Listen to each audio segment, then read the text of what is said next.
बघा कसा दिसते.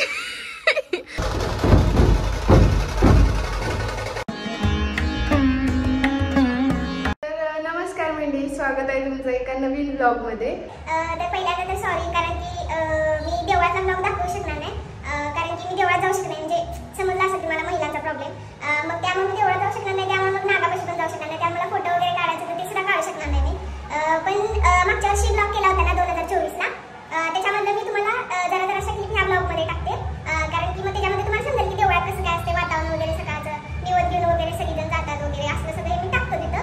मागच्या वर्षीचा ब्लॉग आता मी तिथं अनलिस्टेड केला, युट्यूबवर होता, टाकला होता मोठा ब्लॉगच 2024च्या नागपंचमीचा. खरं त्याच्यामध्ये कसं त्यावेळेस मी असं नॉर्मली काय पण असं ब्लॉग करायचो, असं विचार नाही करायचा की बाबा काय टाकायचं आहे काय वगैरे, कारण की त्यावेळेस व्ह्यूज पण एवढे जास्त येत नव्हते. पण त्या ब्लॉगमध्ये की नाही असं वेगवेगळे काय करतं भांडणं वगैरे, त्यामुळे मग तो आता अनलिस्टेड केलाय. पण त्याच्यामध्ये मी त्यासाठी आता तो म्हणजे तुमच्यासाठी ओपन नाही करू शकत आता ब्लॉग, कारण की जास्त व्ह्यूज आले की परत मग माझ्याकडे ती माणसं भांडायला. त्यामुळे त्या ब्लॉग मध्ये मी काय काय क्लिप तुम्हाला दाखवतो याच्यामध्ये, म्हणजे देवळात कसं काय असते वातावरण हे सगळं तुम्हाला दाखवतो. आता इथनं ब्लॉग चालू करते, म्हणजे मागच्या वर्षी टेरेसनं ब्लॉग चालू केला होता, ज्यांनी बघितला होता त्यांना आठवलं असेल. पण आता टेरेस आता पाऊस पडते, आता पाऊस जास्त आहे आणि आता सगळीजण दर्शन घ्यायला निघालेत सगळीजण, मी तुम्हाला दाखवतो.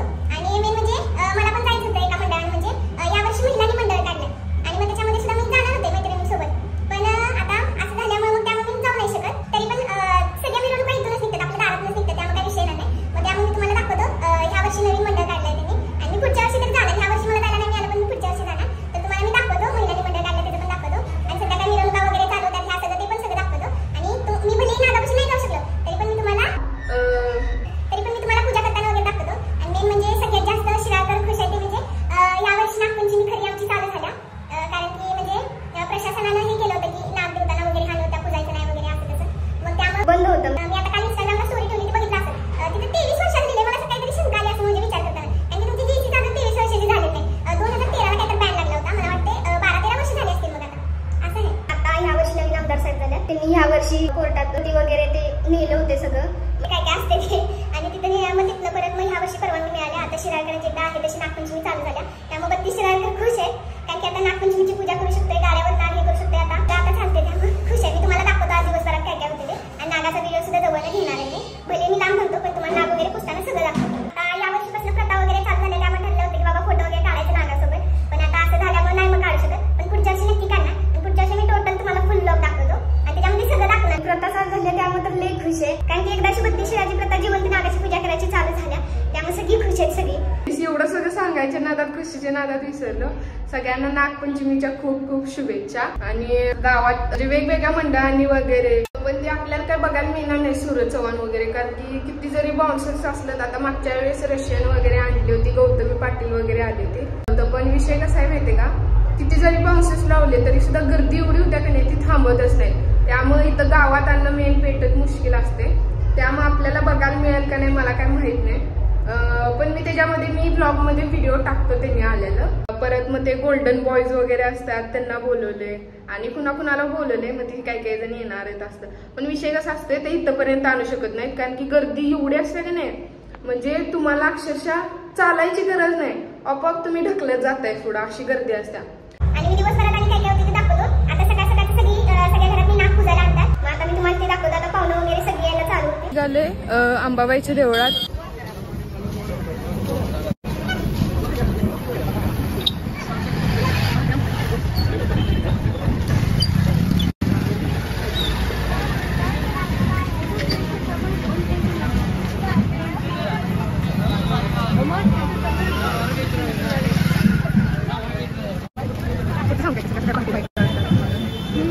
आम्ही पण निघालोय. सकाळी सकाळी पहाटे बायका जातात निवद घेऊन. पोलीस वगैरे आल्या, सांगली पोलीस येतात.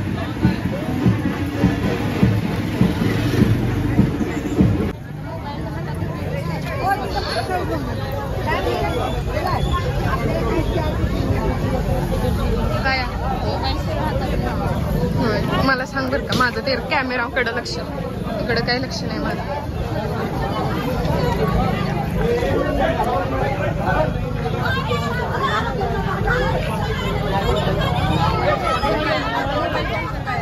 मी फर्स्ट टाइम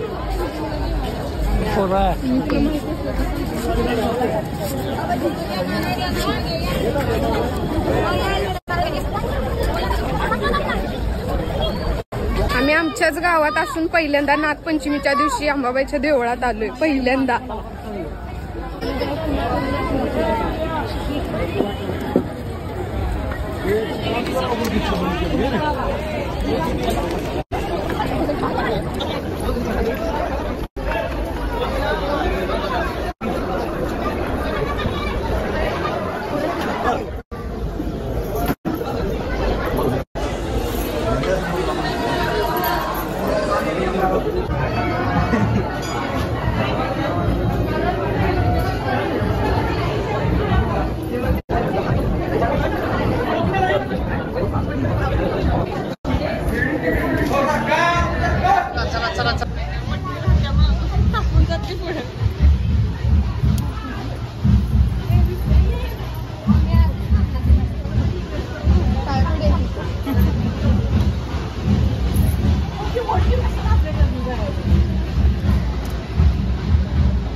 हॅलो बर बर करतो आता आवाज येणारच नाही थोडा वेळ करतो.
नाग आणलंय पूजायला, मी तुम्हाला दाखवतो.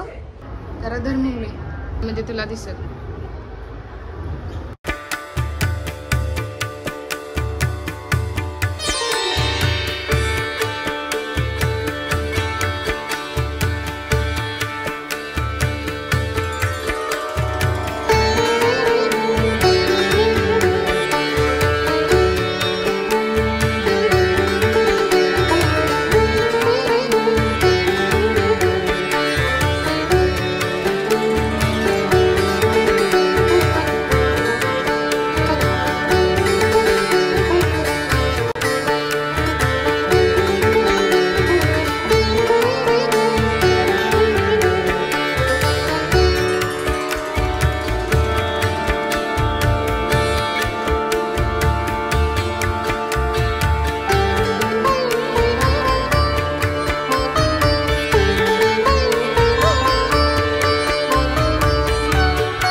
गेली होती ती, त्याच्यातच मी जाणार होतो. नवीन मंडळ काढलाय महिलांचा, तिथे साडी पण होती, बघितलं असतील मी.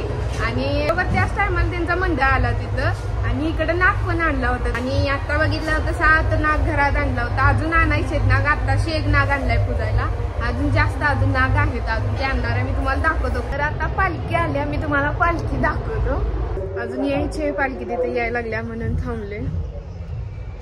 आली काय दिसतात नुसता काका बघा.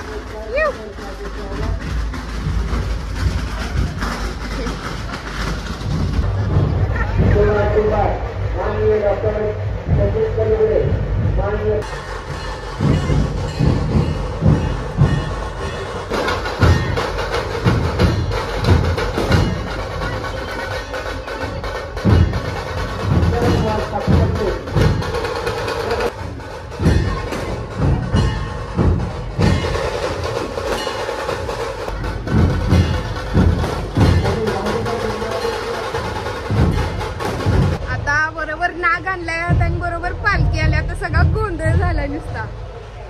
चला मी तुम्हाला नाग दाखवतो. नाग आणलाय, नाग दाखवतो तुम्हाला.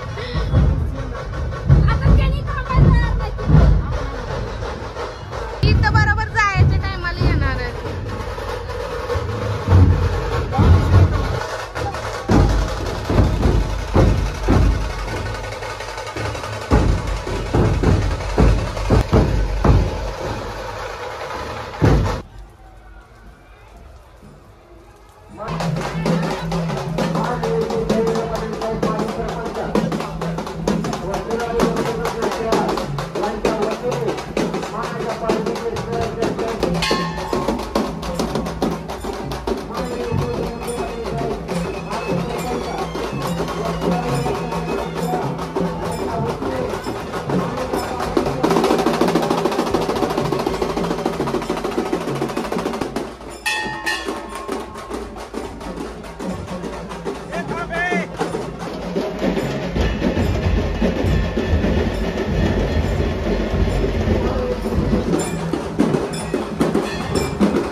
तर आता तुम्ही पालखी बघितली असशील, पण पालखी आणि बरोबर एवढा पाऊस की बरोबर काय बोलायचं काम नाही. पालखीच्या वेळेसच बरोबर पाऊस पाऊस नुसता जोरात. घरात नाग आणलेला तो आता परत आणायला सांगितलंय. तो परत पुजलाच नाही, कारण की धड इकडं पण नाही धड तिकडं पण नाही अशी गत झाली. आणि एक नाग आणलाय, ह्यो गेलाय आणायला. आता टेरेसवर आहे का गॅलरीत हे पहिलं बघितलं पाहिजे. एक कुठं आहेस रे? टेरेसवर आणलाय वाटतं नाग. टेरेसवर नाही, थांबा तुम्हाला तुम्हाला दाखवतो. थांबा, दुसरा नाग आणलाय.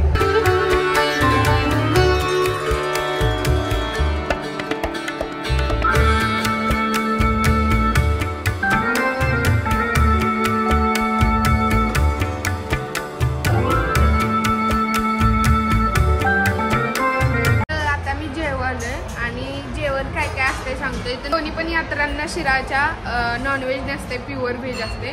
आणि या यात्रेच्या आज कोणतं जेवण असते हे मी तुम्हाला दाखवते थांबा. तर ही कडबू आहे आणि शेवगे शेंगाची आमटी असते, मसाले भात असते आणि शिरा असते आणि बटाट्याची भाजी असते. मला बटाट्याची भाजी आवडत नाही म्हणून मी काय घेतलेलं नाही. तर असं असते जेवण. नॉनव्हेज वगैरे तसलं काय सुद्धा नसते, प्युअर व्हेजच असते. नॉनव्हेज वाल्यांच्यात गेला तर तिथं पण तसंच असते जेवण.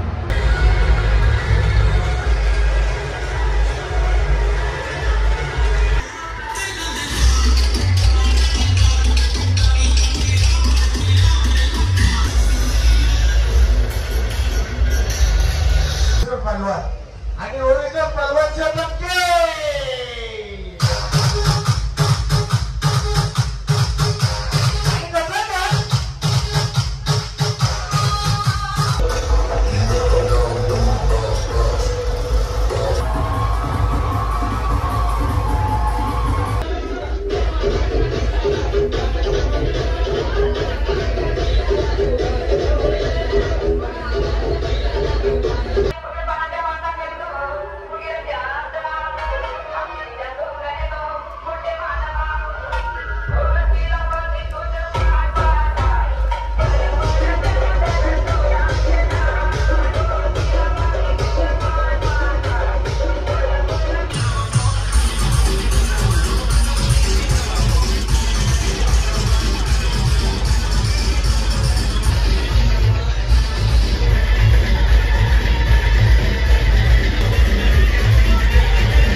पिक्चरचे तर डायलॉग्स आहेतच आणि ते प्रचंड पॉप्युलर आहे.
एवढा आवाज होता का नाही, त्या आवाजाने कडी बसली. दंबा तुम्हाला दाखवतो कडी कशी बसली. ही बघा, ही कडी बसली आवाजानं, अशी बसली होती सबसर कडी. एवढा आवाज आहे. आणि आता होईल, आता 8 वाजायला फक्त 5 मिनिटं बाकी आहेत. त्यामुळे आता मला वाटतंय बंद करतील. 8 वाजता बंद होते. आम्ही सूरज चव्हाणला बघितलं. मेन म्हणजे सूरज चव्हाणला बघायचं तर सूरज चव्हाणला बघितलं. अण्णाचा वगैरे त्यांचा व्हिडिओ राहिला करायचा, कारण की त्यावेळेस मी नव्हतो इथं बघायला. आणि त्यांचा यावर्षी लवकर मंडळ केला, अण्णाचा सत्कार पण केला वाटतं.